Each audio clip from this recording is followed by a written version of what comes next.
Hey, so it's Friday, November 13th. Friday the 13th, 2020. When I first saw that I had chemo, my second round of chemo booked for Friday the 13th,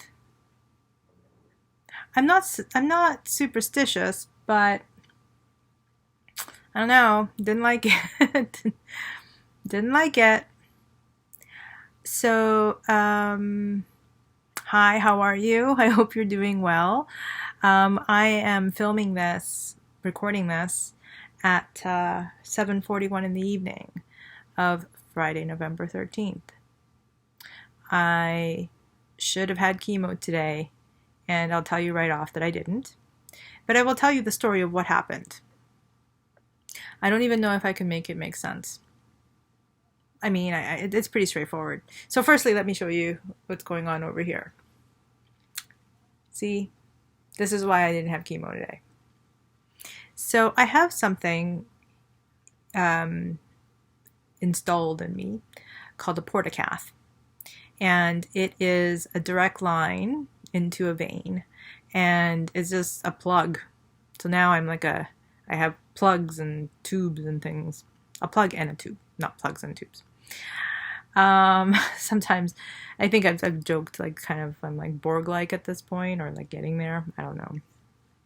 But yeah, so my portacath. The idea is that it's installed, it's directly into a vein, and it's I guess rather than doing IV, and I think the pump requires it, is what it is. The pump for one of the medications, the FU5, requires it. So this is the reason why I have the portacath. Now, when I had my blood drawn at Princess Margaret on Tuesday, when I had my blood work done and my update meeting with my oncologists, the nurse, I could totally be off here, and it might not have anything to do with that particular nurse, but there was something, it just didn't seem like she accessed the port in the ways that it was accessed in the past. I could be completely wrong. It might not have anything to do with what she did. But what happened today was when the nurses, they were about to start before administering the chemotherapy medications to me, they need to test out that it's getting through. So the portacath is actually delivering what it's supposed to deliver. And I think first what they do is they send, I don't know what they do. They have a saline or something like that. But there's a machine that tests to make sure that it is actually getting through. It's actually, it's infusing. And after a ton of time, it was clear that they're like, your blood's flowing, so that's not a problem. But for some reason, because they're able to draw blood, but for some reason they couldn't get anything in. So the working theory is that there is something potentially clotting. It's probably the way that it was explained to me was that if it isn't flushed out and taken care of properly, that it can clog. It can, I think, with blood, seems like. So the first order of what happened today was, firstly, I have so many different things I realized I wanted to talk about. And one of them was about what chemotherapy actually is like, because I didn't know. I had no idea, and I had a lot of questions about it. And I'm just somebody who generally has a lot of questions anyway. But I, and it seems like maybe a lot of people don't ask maybe the kind of questions that I ask sometimes. I kind of get that feeling, because when people answer my questions, they're like, oh, okay, well, yeah, that's a good question. I've never been asked that, or yeah, that is something that I should know, or something like that. So to me, that's interesting. But at any rate, I want to make a video at some point about like at least what chemotherapy is like for me and what I have observed so far. Just very, very small sample size of what I have experienced so far. But just to like kind of like this is the real deal. Like this is what actually happens when you go for chemotherapy, or what chemotherapy actually is like. So at some point I'm going to make that video, but this isn't the video today. The video today is just about me kind of talking about what happened and why I didn't end up getting my chemo treatment today. So once they realized that the portacath wasn't allowing for the for things to be infused into me, there was a lot of consultation. There's a lot of people talking around me and me asking questions about what they're doing and stuff. So they called in, I guess, somebody who is I don't know what her position was, but she was sort of like the person that kind of swept in, and she didn't have like a nurse's uniform on or anything like that, or she didn't have scrubs on or anything like that. And she said, okay, well, what we're going to do is effectively Drano with whatever the equivalent of Drano would be for this particular operation. And at first the idea was, it's like, oh, well, you know, ideally they said 2 hours is how long they would like for it to do its work, the Drano to do its work, to clear out the clotting that's there. But they said, well, you're still like 4.5 hours of injections that or chemotherapy that you're going to have to do afterwards. So let's do 1 hour and then see how it is. And then we'll continue on with your chemotherapy once we're able to get that medicine to you through the portacath. So an hour later, they try again, and it's actually even harder. They're having a harder time getting anything through the portacath. So they quickly, and I'm just sitting by the nurse's station. It's like I was kind of lucky because I was able to hear some of what was being discussed. And they were like, I think this is what's happening. And if we do this, then she can come back tomorrow and it should be clear and she can get her chemotherapy then. They called my oncology team and the fellow who is who's on the team. His name is Ilan, or Dr. Panoff. And I get to call him Ilan though. So Ilan, they called Ilan, or they called Dr. Alamova, who is the lead oncologist. And I guess Ilan spoke to them. He came around and he's like, yeah, so I'm sure you heard. And, this doesn't happen as, it happens rarely, or it doesn't happen this early on after it's been installed. But so this is where we're at. So the recommendation that I'm getting from the nurses is that they're going to inject the more of that stuff that you got earlier. They're going to leave it for 24 hours, and you're going to come back, and they're going to see, and then I'm going to take it from there. And I said, okay, that's fine, but we're working on an assumption that that's what's going on. So because what I've been hearing is the nurse is saying, I think this is where the clotting is, and this is the reason why it didn't work the first time. And sort of the thinking around it didn't actually make a lot of sense to me.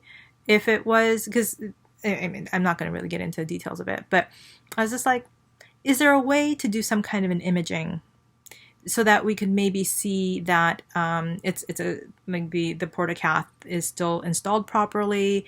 If there isn't a way to see that there, something might be going on with the portacath itself, in which case, there isn't a point to me getting this injection for 24 hours and for me to come back and then for them to try it again and then et cetera, et cetera. Like, why not, if there could be something that can see that the portacath itself isn't a problem, then maybe we'll eliminate one potential thing that it could be.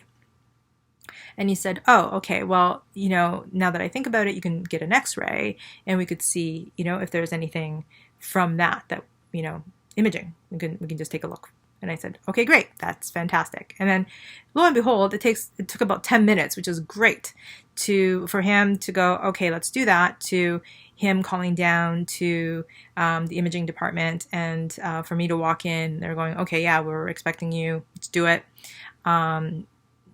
Took a couple minutes, and then I was back in my chair in chemo daycare, they call it.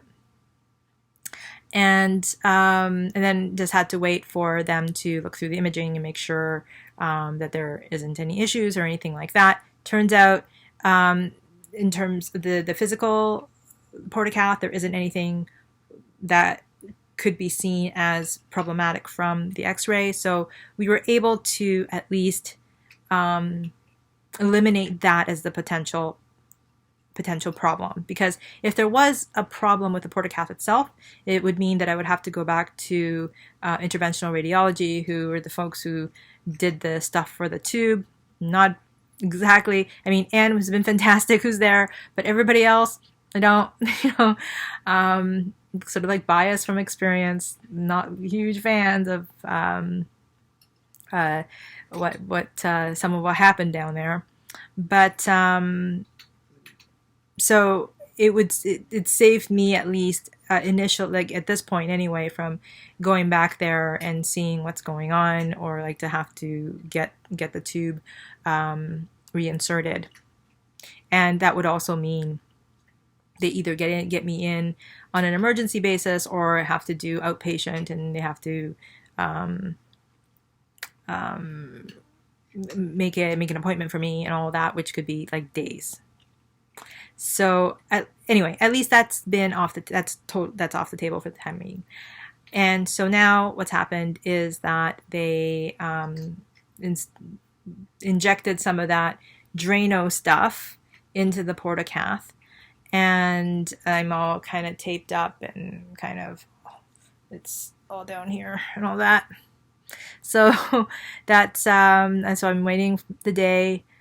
Be going back tomorrow morning, and hopefully it'll work.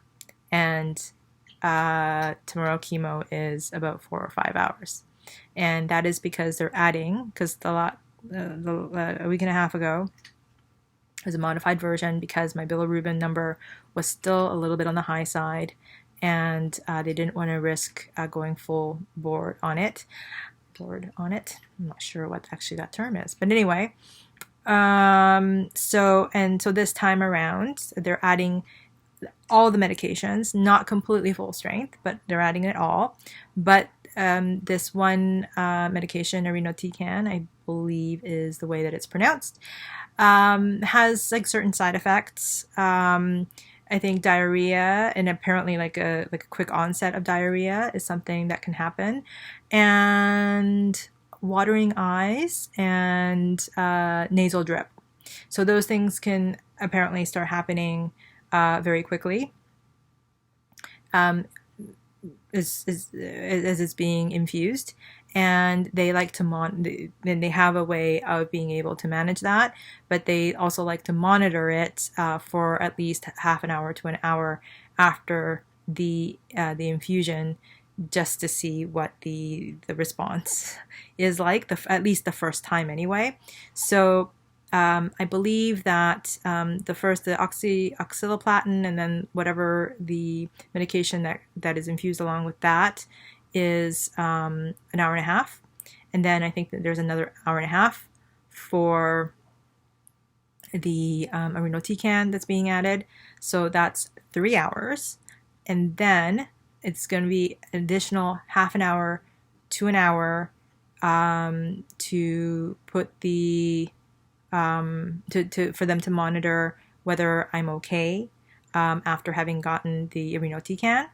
And then they're going to connect the pump, and then I wear that for 46 hours.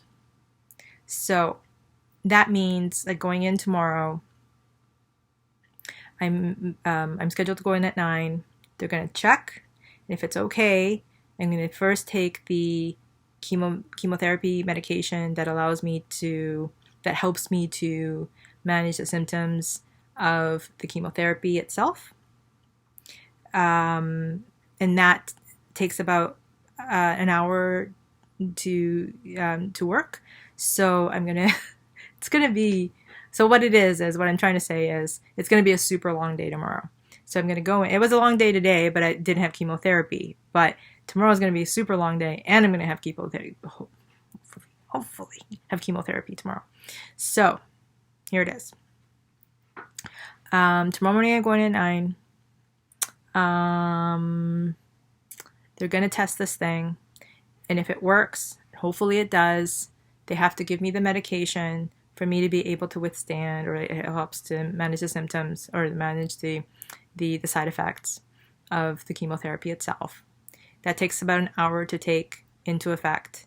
So I'm now 9, I have to wait. I get in at 9, I check in.